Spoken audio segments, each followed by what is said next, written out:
Senhor presidente dessa sessão, senador João Alberto, caros senadores e senadoras, nossos telespectadores da TV Senado, ouvintes da Rádio Senado, poucos dias atrás, eu fui aqui questionada, cobrada, até exigiram de mim pedido de desculpas por eu estar fazendo incitamento à violência, simplesmente porque fiz registros das manifestações à passagem da caravana do ex-presidente Lula pelo Rio Grande do Sul, nos municípios de Bagé, nos municípios de São Borja, nos municípios de Santa Maria, Passo Fundo, e foi uma manifestação absolutamente democrática.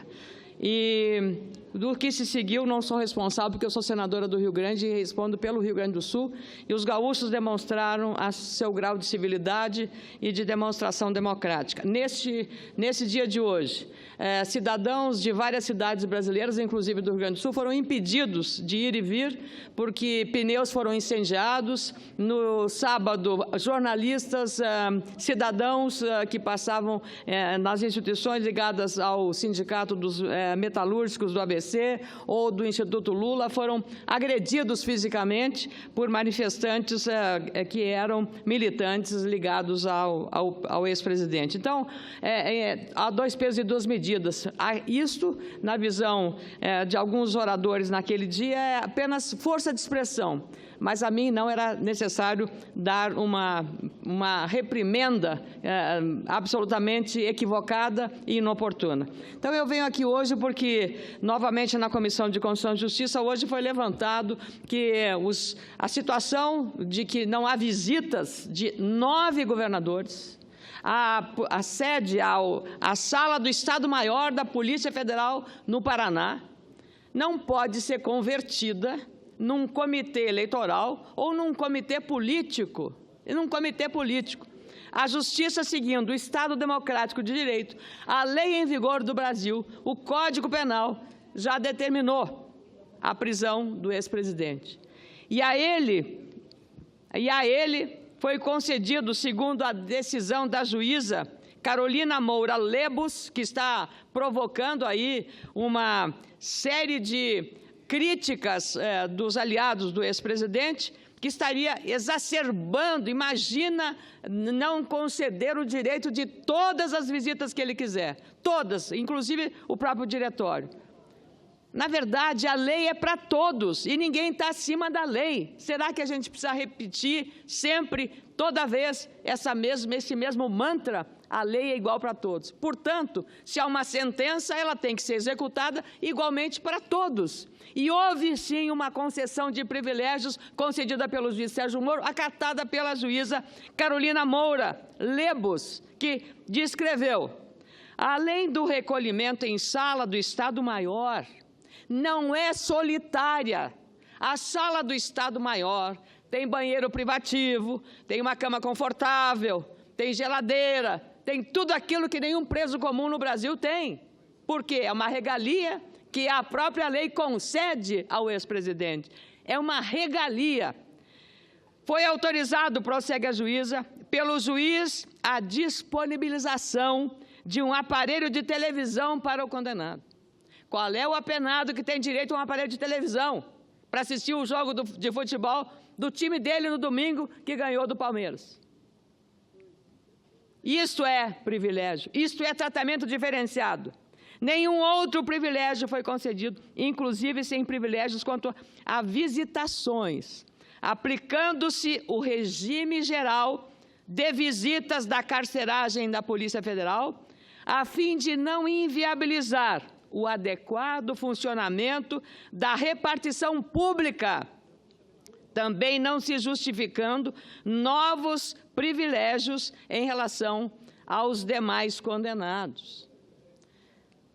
Está se criticando a aplicação da lei tal como ela é, na visão e na hermenêutica, que é a interpretação, a palavra que justifica a interpretação, feita pelos magistrados. E hoje voltou-se a dizer que houve uma condenação de um inocente, porque não havia provas do triplex de Guarujá. Ora, eu não tenho profundidade no conhecimento da ciência jurídica.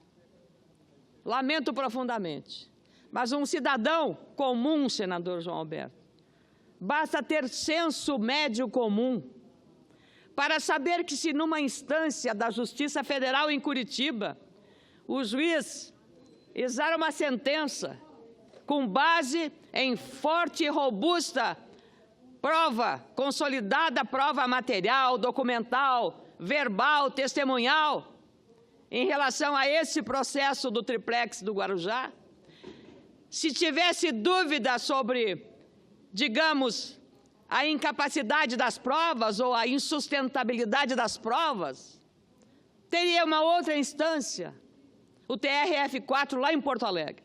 E lá, por unanimidade, os desembargadores todos, igualmente, não apenas reafirmaram, mas ampliaram a pena de 9 para 12 anos. Ora, isso para mim, a minha lógica da falta de conhecimento jurídico é suficientemente clara para entender que as coisas estão caminhando pelo lado do Estado democrático de direito e não há outra coisa a fazer a não ser cumprir a lei. O que foram fazer lá no Rio Grande do Sul? Um comício, uma pregação de uma campanha. O que querem fazer na sala do Estado-Maior, não é uma cela, é uma sala do Estado-Maior da Polícia Federal em Curitiba. Transformar a repartição pública num comitê eleitoral, num comitê político partidário para desafiar a lei, como tentou o ex-presidente Lula ao se apresentar mais de 24 horas depois do horário determinado pela Justiça. E tudo isso está dentro da lei.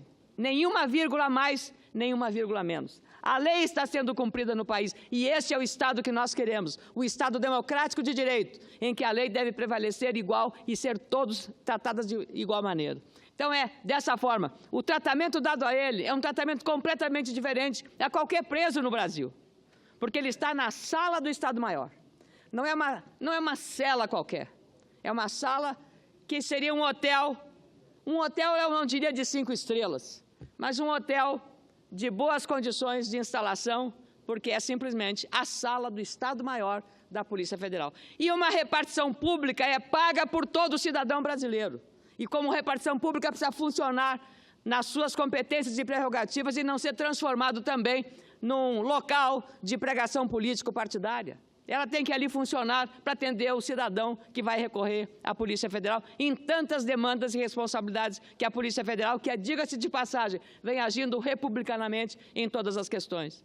Então, eu subo de novo à tribuna para falar sobre essas questões e deixar muito claro que nós precisamos entender o quadro como ele é e não como nós queremos. E termino aqui citando uma entrevista muito elucidativa de um acadêmico respeitadíssimo, Rui Fausto, que é considerado o principal teórico do marxismo no Brasil. Esse filósofo diz que a saída para a esquerda, depois dos escândalos de corrupção, é mais autocrítica e menos populismo. Vou repetir a frase.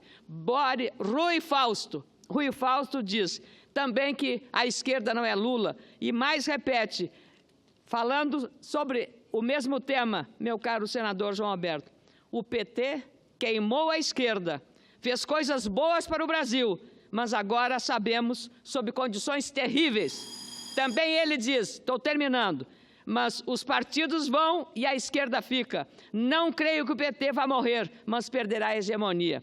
E volto aqui, o principal teórico do marxismo no Brasil, a saída para a esquerda, depois dos escândalos de corrupção liderados pelo Partido dos Trabalhadores, é mais autocrítica e mesmo menos populismo. Isso é o que diz um especialista, não é a senadora Ana Amélia. Muito obrigada, presidente.